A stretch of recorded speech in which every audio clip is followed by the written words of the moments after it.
For the first time in 5 years, I was leaving a business event before it officially ended. Typically, the company I work for, which operates in the telecoms industry, participates in 3 major business expos annually.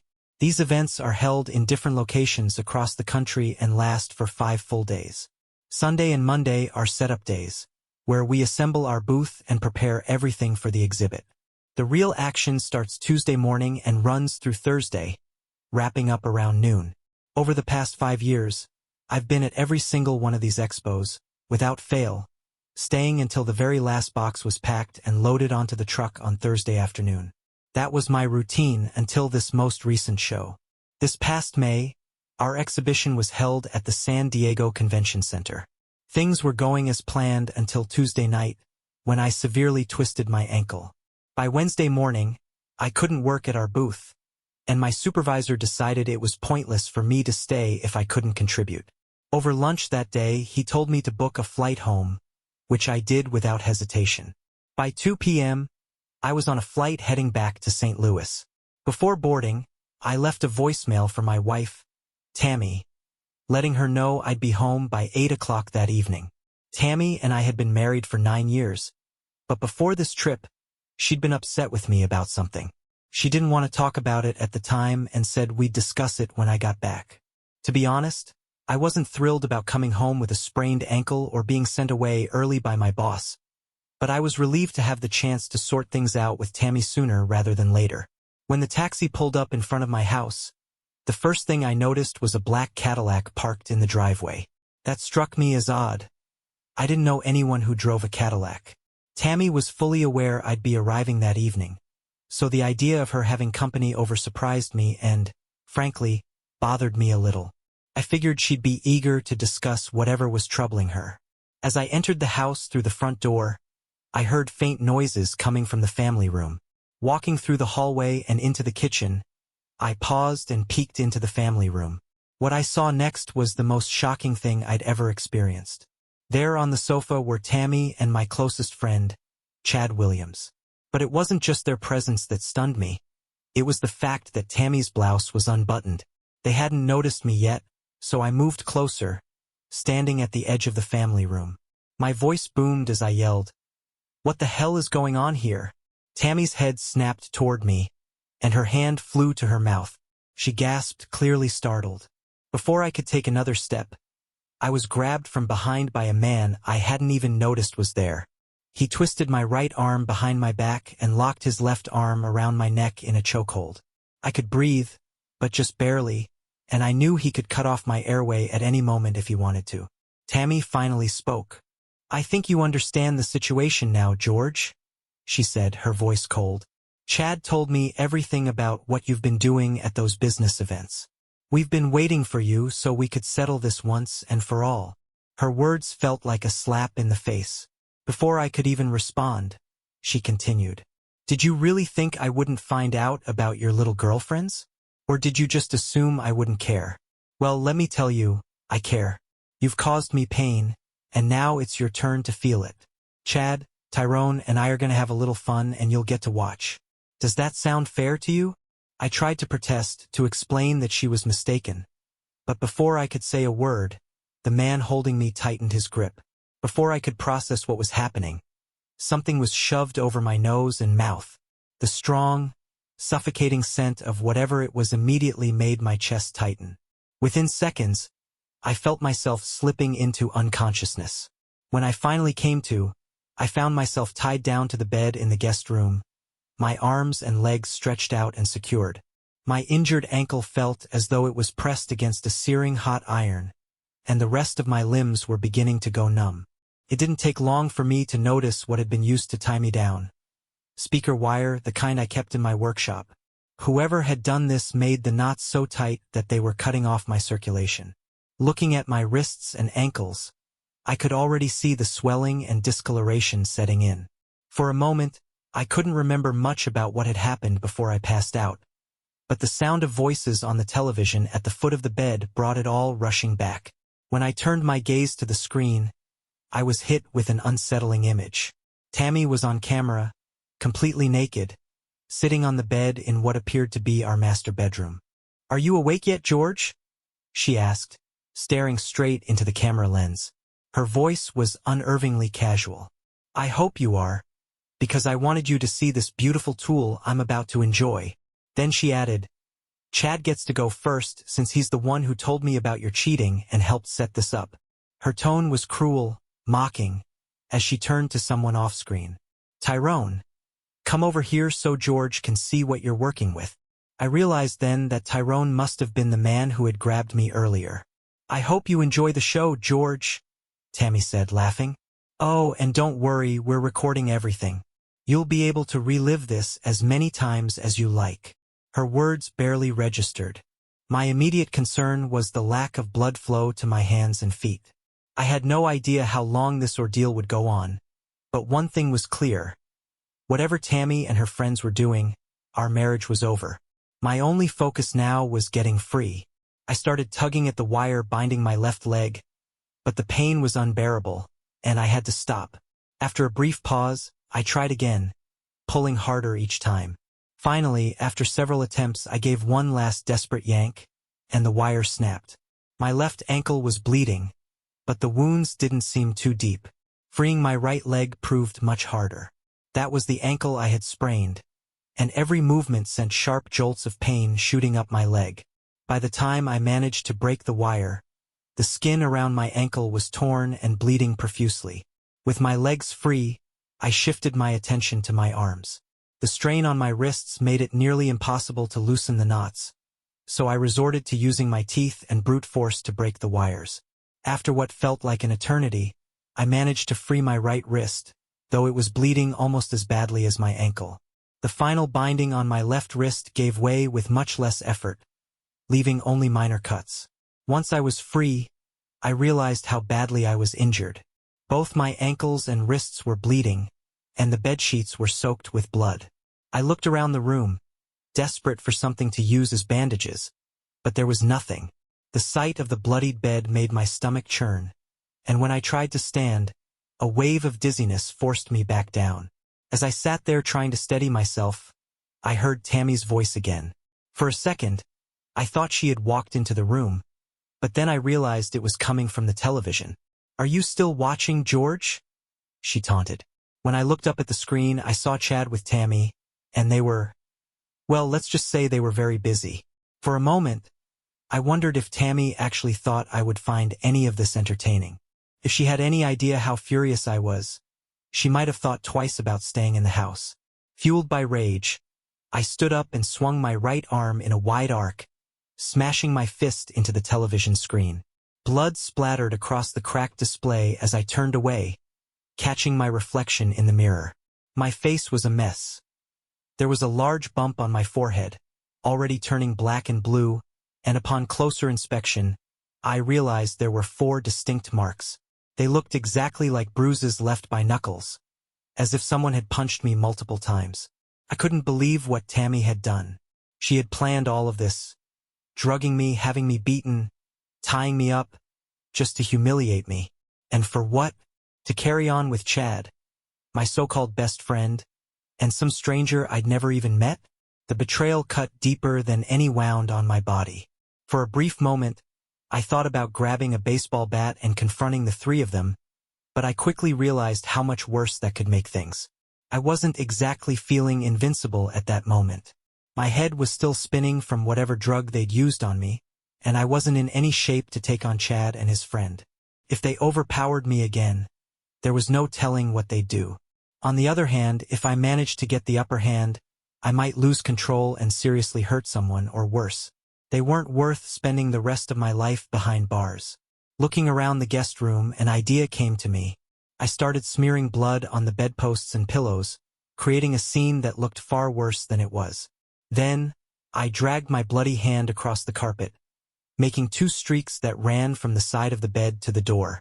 Satisfied with the setup, I slipped across the hall to the guest bathroom. There, I rummaged under the sink and found some gauze and adhesive tape.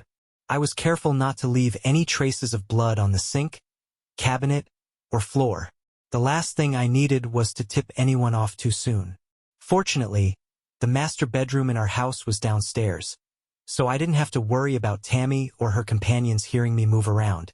Back in the guest room, I used what little first aid knowledge I had to bandage my injuries. I wrapped both ankles and my left wrist, leaving only my right wrist exposed, as it was still too tender to handle. Next, I grabbed the cordless phone from the nightstand, deliberately smearing blood on it, and dialed 911. When the operator answered, I managed to choke out, "Please help me. I think they're going to kill me," before dropping the phone on the floor without disconnecting the call. For good measure, I muttered a panicked, "Oh God," as I slipped quietly down the back staircase leading to the garage and out of the house. On my way past the black Cadillac in the driveway, I left a bloody smear on the driver's door handle and pressed my hand against the trunk, leaving a clear handprint. Then, I crossed the street to the empty lot opposite the house and found a hiding spot behind some thick bushes. While waiting for the show to start, I used the gauze and tape to bandage my right wrist, though the process was slow and painful. It didn't take long for the first police car to arrive. Within minutes, 2 officers stepped out and approached the front of the house, while another car pulled up behind them. 2 additional officers from the second car circled to the back of the house. The ones at the front waited until their colleagues were in position before ringing the doorbell. The front porch light flicked on, and Tammy opened the door. Though I was too far away to see her face clearly, I would have bet she was ready to pass out when she saw the police standing there. One of the officers at the door rang the bell again after a brief pause, then knocked loudly. "This is the police," he called out. "We received a 911 call from this address. Can you tell us what's going on?" Tammy stammered, "I don't know anything about a 911 call." "Who else is in the house with you?" the officer pressed. "No one," Tammy replied quickly. "I'm here by myself. My husband is out of town for work." It didn't take long for that lie to unravel. Moments later, the 2 officers who had gone around back reappeared, this time with Chad and Tyrone in tow. "Look who we found trying to sneak out the back door," one of them announced, holding Chad by the arm. When Tammy saw them, she seemed to lose all strength. She slumped against the doorframe, eventually sliding down to sit on the floor. An officer helped her to her feet and escorted her back inside while Chad and Tyrone were taken into the house as well. From my hiding spot, I could only imagine what was happening inside. I pictured the police discovering the mess I'd left in the guest room and Tammy's expression when she realized I wasn't tied up there anymore. The thought of her shock brought a grim smile to my face. I glanced at the car in the driveway and briefly entertained the idea of sneaking over to hide in the trunk, but it was too risky. I stayed put. About 10 minutes later, the quiet was broken by the arrival of 2 more police cars, their sirens blaring and lights flashing. Shortly after that, Chad and Tyrone were marched out of the house in handcuffs. Both were shouting angrily at the officers, claiming they hadn't done anything to Tammy's husband and insisting they were innocent. The officers ignored their protests and placed them in separate squad cars. Then, a couple of officers began inspecting the black Cadillac. They quickly noticed the blood smeared on the driver's door handle, followed by the bloody handprint on the trunk. One of them retrieved the keys from the car where Tyrone was sitting and unlocked the trunk. At that moment, I wished I could sneak closer to see what was inside. If I'd been in the trunk when the officer opened it, the situation might have played out differently, but it didn't matter. When the officer peered inside, he immediately called over 2 more officers. Then, raising his voice, he alerted another plainclothes cop who had just arrived. "We've got weapons and drugs here," he shouted. He went on to describe 3 MAC-10s and roughly a kilogram of what appeared to be cocaine. For the next 20 minutes, I stayed hidden, watching as the police meticulously photographed the contents of the trunk. Eventually, they had the car towed away. Shortly after that, the squad cars carrying Chad and Tyrone left the scene. A few moments later, Tammy was escorted out of the house in handcuffs, placed in the back of a patrol car, and driven away. Police officers remained at the house, and I watched as they stretched crime scene tape across the front door. That was my cue to leave. Sticking to the shadows, I moved through the empty lot behind the house and made my way to the street on the other side.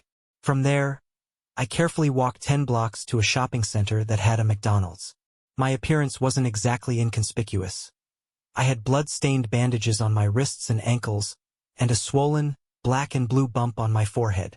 Still, I needed a place to lay low for a while, and I had just enough change in my pocket for a large cup of coffee. When I walked into the McDonald's, I expected people to stare, but to my surprise, no one even batted an eye. The place was filled with street folks, many nursing coffees or munching on burgers. I found a quiet corner, sat down, and sipped my coffee. As I thought about the chaos I'd set in motion, I couldn't help but smile. The mental image of Tammy, Chad, and Tyrone being interrogated by the police almost made me laugh out loud. I imagined the officers asking them where my body was and whether they knew what had happened to me. Of course, there was still one big problem: figuring out how to reappear without being accused of misleading the police. By the time I finished my coffee, I had a plan. Taking my empty cup to the counter for a refill, the manager approached me. "I'll top it off for you," he said, "but you'll need to leave afterward." I agreed, accepting the fresh cup of coffee before heading out. With the drink in hand, I started the long 20-block walk to a park I knew well. The journey took nearly an hour, thanks to my injured ankle and the need to hide behind trees or bushes whenever a car passed by. When I finally reached the park, I found a picnic table in a dark, secluded corner and sat down to wait. At around 3 a.m., I unwrapped my bandages and threw them into a nearby trash can. Then, I limped to the far side of the park, where I lay down in the grass beside a jogging trail. The pain in my wrists and ankles, especially my right ankle, was excruciating, but I managed to drift in and out of sleep. As the sun rose, I stayed as still as possible, hoping to doze off again while I waited for what I knew would happen next. Sure enough, within half an hour, someone discovered me. A man out walking his dog stopped when he saw me lying there and quickly called for help. Not long after, I found myself in the back of an ambulance on my way to the hospital. Once there, I realized another problem. I'd left my wallet on the nightstand in the guest room. Without any ID, I couldn't immediately identify myself. Exhaustion made it hard to stay awake, but I fought to keep my plan intact. I wanted to ensure my story held together and didn't unravel too soon. By the time the police arrived, it was nearly noon. Pretending to be asleep, I waited another hour before opening my eyes. When a plainclothes officer approached my bed, he spoke softly. "Are you Mr. George Grant?" "Yes," I replied groggily. "That's me." The officer introduced himself as Detective Mason. "Mr. Grant," he said, "I'd like to ask you a few questions if you're willing." "I'll try," I said cautiously. "But I don't remember much. I'm not sure how much help I'll be." Mason nodded.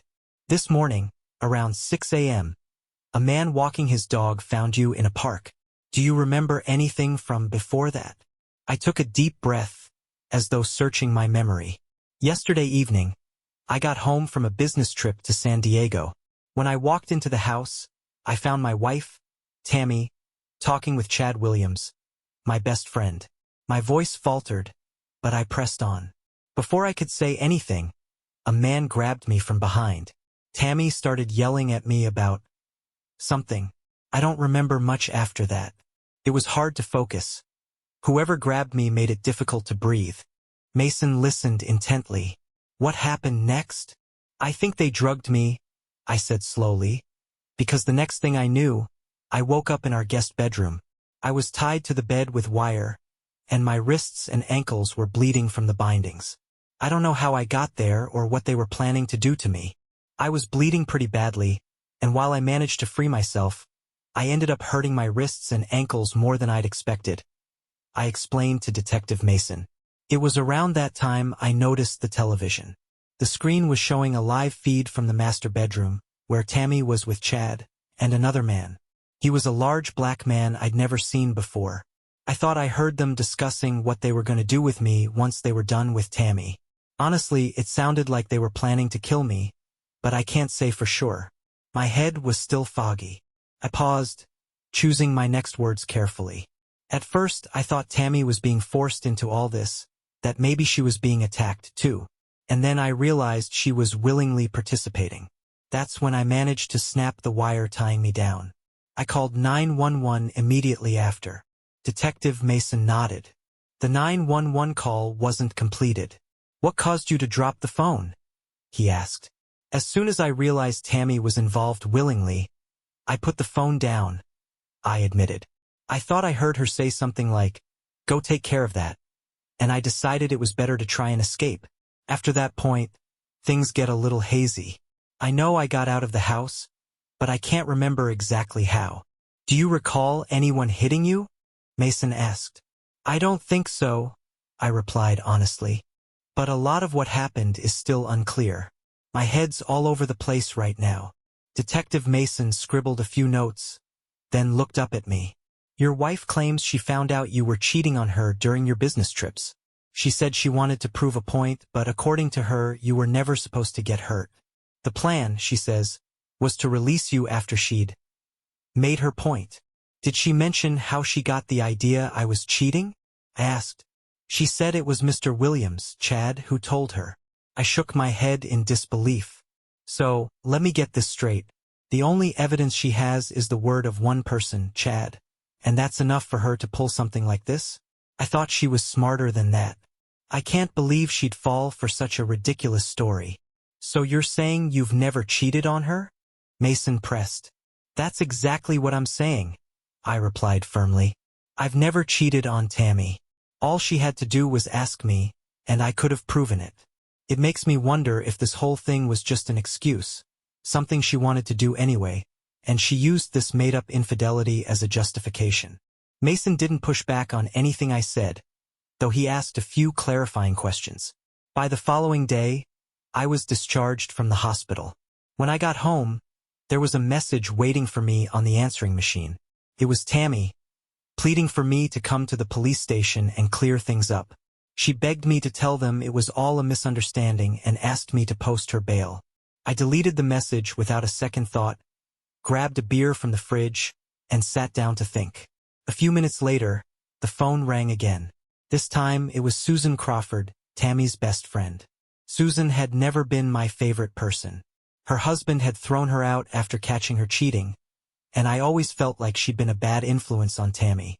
Still, I was curious, so I invited her over. Susan arrived about an hour later, looking nervous. We need to talk, she said as soon as she walked in. It's important. I folded my arms. All right, what's on your mind? Tammy's staying at her parents' house, Susan began. I spoke with her, and she told me you'd been cheating on her during your business trips. But, honestly, something about her story didn't sit right with me. You're aware that's not true, right? I said, raising an eyebrow.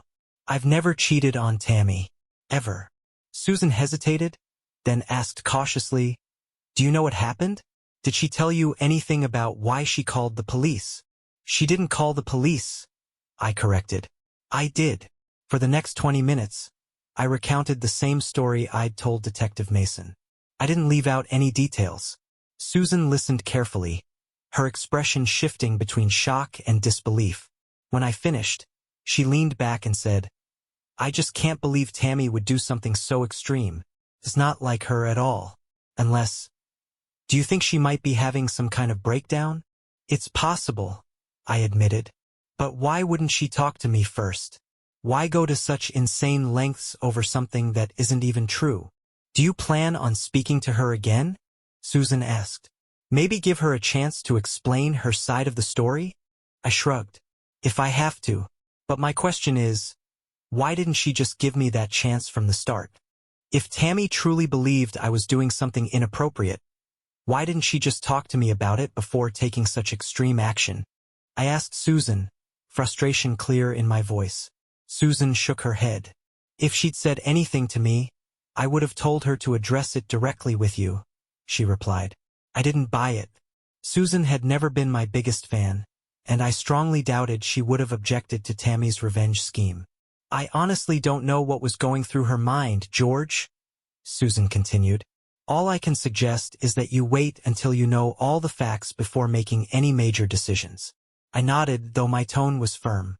Don't worry, I won't rush into anything. Good, she said with a slight smile. Then, to my surprise, she leaned in and kissed me on the mouth.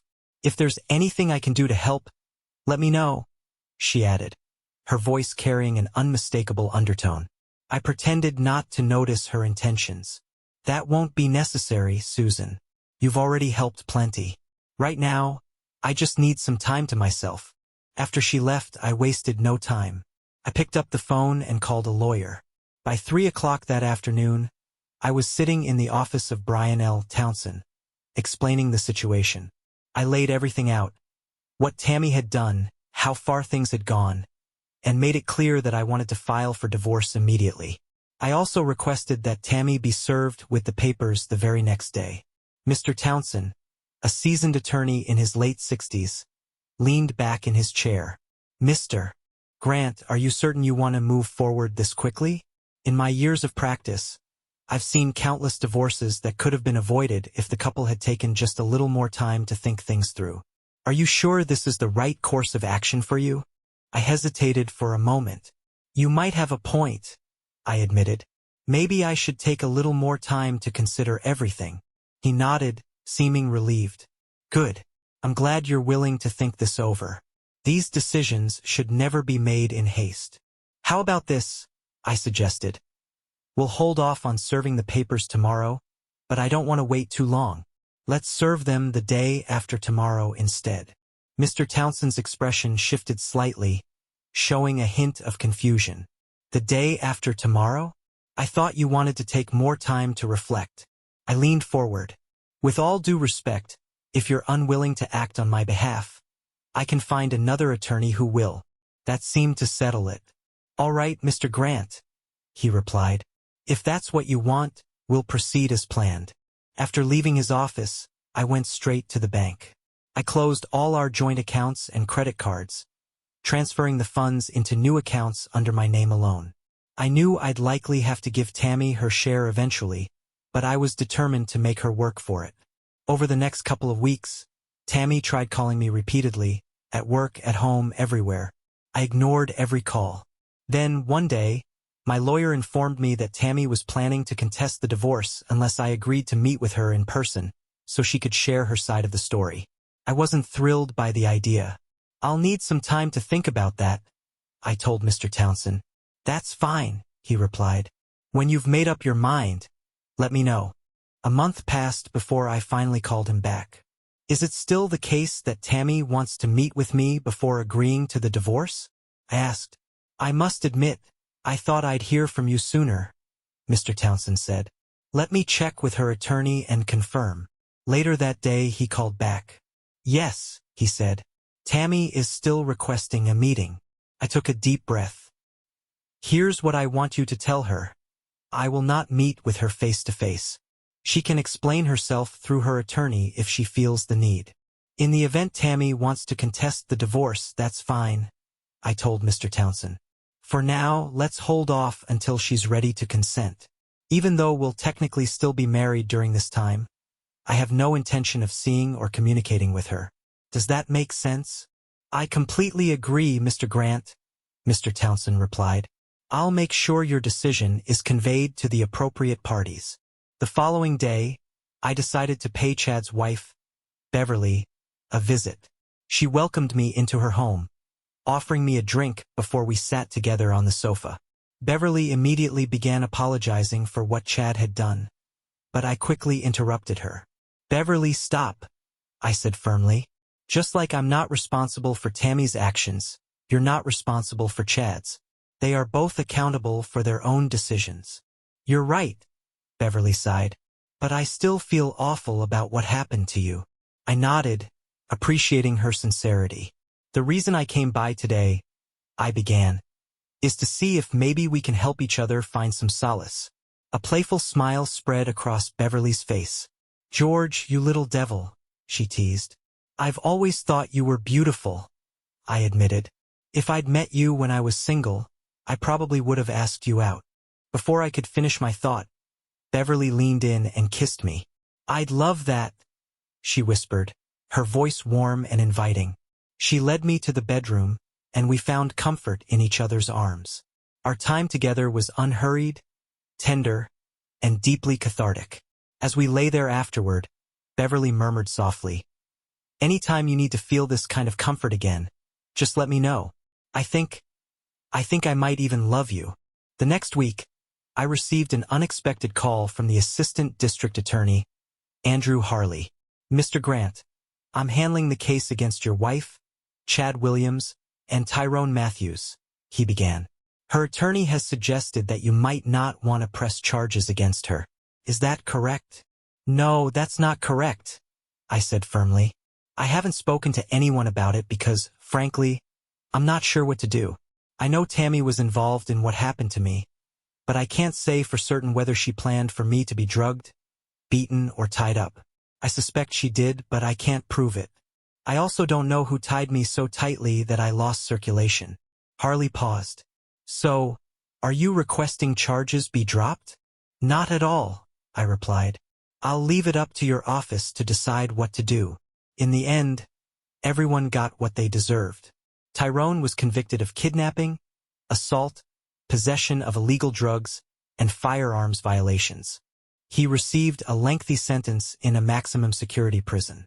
Chad pled guilty to assault and was sentenced to a year in minimum security jail. Tammy's punishment was the lightest. She pled guilty to conspiracy to commit unlawful restraint and was placed on probation. Still, her conviction was classified as a felony, which worked in my favor during the divorce proceedings. Tammy's felony conviction left her with no say in the settlement. I was able to keep the house and all our savings. By the time the divorce was finalized, I had severed ties with Tammy completely, or so I thought. A month later, Susan paid me a visit. She wanted to know if I'd be willing to speak with Tammy. She just wants to apologize and take responsibility for what she did, Susan explained. I acted reluctant, though I was secretly curious to hear what Tammy had to say. After some convincing, I agreed to meet her at a cocktail lounge about a mile from my house. Tammy was already there when I arrived, sitting nervously at a table. She looked up as I approached, her expression a mix of regret and desperation. George, she began, thank you for agreeing to meet me. I'm so sorry for what I did to you. You have to understand. I thought you were cheating on me. Chad told me you were having affairs every time you went out of town, and I believed him. He was your best friend. I didn't think he'd lie to me. No, Tammy, I said firmly. I wasn't cheating on you. I've never cheated on you. I know that now, she admitted, her voice trembling. But back then I didn't. I was so hurt and angry. I guess I just lost my mind. I stared at her, my anger bubbling beneath the surface. Let me get this straight, I said. When I was getting ready to leave for that last trip, you already believed I was having affairs every time I went away? I asked, my voice tight with frustration. Yes, Tammy admitted quietly. I leaned forward, trying to process her answer. So, when I asked you what was bothering you before I left, why didn't you just tell me? I should have, she said, looking down at the table. But I needed more time to process it before I could talk to you about it. I let out a bitter laugh, barely able to contain my disbelief. You only had Chad's word for it, that's it. And you weren't ready to ask me if it was true. But somehow you were ready to plan your revenge? And it didn't occur to you that maybe Chad had his own reasons for wanting to be part of that plan. Tammy flushed, shaking her head. I'm sorry, she said. I can't explain what came over me. Whose idea was it to bring Tyrone into this? Pressed. Chad suggested it, she admitted. He said we needed someone to make sure you wouldn't hurt us or get away before we could tie you to the bed. Tyrone was a friend of Chad's. I raised an eyebrow. Chad sure has interesting friends. I didn't know he hung around with drug dealers. Tammy's face turned an even deeper shade of red. I didn't know either, she mumbled, avoiding my gaze. So how did Chad talk you into letting Tyrone be part of this? I asked, my tone sharper now. Her voice dropped to barely a whisper. I had sex with Chad the night before you came home. He said Tyrone would make everything worse for you, that it would add insult to injury. I stared at her, stunned. This story just keeps getting better. Let me ask you something. What exactly did you think would happen when all of this was over? Did you expect me to just forgive you for what you did? Tammy shifted uncomfortably, her voice shaky. I thought it would make us even. that we could move on and put it behind us. I couldn't help but laugh. A harsh, bitter sound. Let's assume for a second that I had cheated on you. You didn't even know about it until Chad told you, right? So it wasn't hurting you. Then, instead of coming to me and saying, I know what you've been doing, you decided to get even. I paused, shaking my head in disbelief. Your plan for getting even was to drug me, tie me to a bed, and force me to watch you with two men, one of whom used to be my best friend. This wasn't just about revenge, Tammy. It was designed to humiliate me completely. And you thought that would somehow make things okay? Most wives, if they wanted revenge, would just have an affair and leave it at that. What you did went way beyond that. Even if I had cheated, I wouldn't be able to forgive you for what you did to me. Tammy lowered her head, her shoulders shaking as she began to cry. Please, George, she sobbed. Please give me another chance. I love you. I've always loved you. You're the only man I've ever loved. What I did with Chad and Tyrone, it didn't mean anything. It wasn't about love. Please, isn't there anything I can do to make you love me again? I'll do anything you ask. Just give me another chance. Tears streamed down her face as she looked up at me, her eyes wide and pleading. Did you mean it, George? She asked. Did I mean what? When you said I could do anything to fix this. Did you mean it? Tammy wiped her face with trembling hands, trying to compose herself. Yes, I meant every word. I'll do whatever it takes. I stood up slowly, sliding out of the booth. Leaning down, I placed a hand on her shoulder and brought my lips close to her ear. Drop dead, I whispered coldly. Tammy's head fell onto the table, and she broke into loud, gut-wrenching sobs. Her cries followed me all the way to the door and beyond, echoing in my ears even as I walked away. 7 months later, Beverly and I tied the knot.